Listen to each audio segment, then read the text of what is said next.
యేసుక్రీస్తు నామములో మీకు సమాధానం కలుగునుగాక. షలోమ్. ఈ ఉదయకాల సమయం కొరకు యోహాను సువార్త 16వ అధ్యాయము 24వ వచనము, మిమ్మును సంతోషపరిచి బలపరిచేటటువంటి వాగ్దానము. జాగ్రత్తగా గమనించండి. మీ సంతోషము పరిపూర్ణమగునట్లు అడుగుడి మీకు దొరుకును. దేవుని నామానికి స్తోత్రం కలుగునుగాక. అడుగుడి మీకు ఇయ్యబడనని దేవుని వాక్యంలో రాయబడింది. మరొక మాట చెప్తాను చూడండి. నా నామమున మీరు ఏది అడిగినా కూడా దాన్ని నేను మీకు చేస్తానని దేవుడు వాగ్దానం చేస్తున్నాడు. నేను 10th క్లాస్ పాస్ అవ్వాలి ప్రభు అని ప్రార్థన చేశారనుకోండి, అడిగిన వెంటనే దేవుడు పాస్ చేసేస్తాడు అనుకుంటున్నారా? చదవాలి కదా. చదవకుండా మీరు పాస్ అవ్వాలంటే ఎలా కుదురుతుంది? ప్రభు అడుగుతున్నాను ఉద్యోగ విషయంలో సహాయం చేయండి అని మూల కూర్చుంటే కుదురుతుందా? అప్లై చేయాలి కదా, ప్రయత్నం చేయాలి కదా. ఖాళీగా ఉండడం కన్నా ఏదో ఒక చిన్న ఉద్యోగం దొరుకుతుందని చేస్తూ ఉంటే పరిచయాలు పెరుగుతాయి, అవకాశాలు దొరుకుతాయి, దేవుడు నూతనమైనటువంటి ద్వారాలు దేవుడు తెరుస్తాడండి. కొంతమంది అందరిని అడుగుతుంటారు, దేవుణ్ణి అడగరు.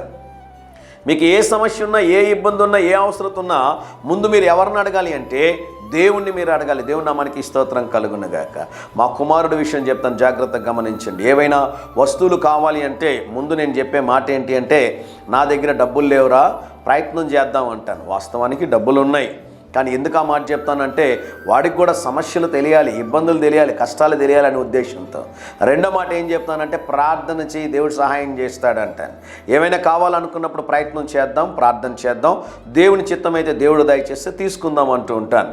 దాని ద్వారా మనం ఏం తెలియజేస్తున్నాము అంటే, ఆ బిడ్డలు మనపైన ఆధారపడకుండా దేవుని పైన ఆధారపడడం నేర్చుకుంటారు. అర్థమవుతుందండి? తల్లిదండ్రులుగా మీ పిల్లలకి ఏం కావాలన్నా వెంటనే కొనియొద్దండి.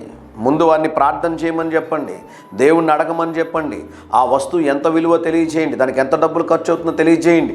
విలువలతో కూడినటువంటి జీవితాన్ని బిడ్డలకు మనం దయచేయాలి. కనుక ప్రభు ఈ ఉదయకాల సమయంలో మీకు ఇస్తున్న వాగ్దానము, అడుగుడి మీకు ఇయ్యబడును. మరి ఈరోజు ఏ అవసరత ఉంది?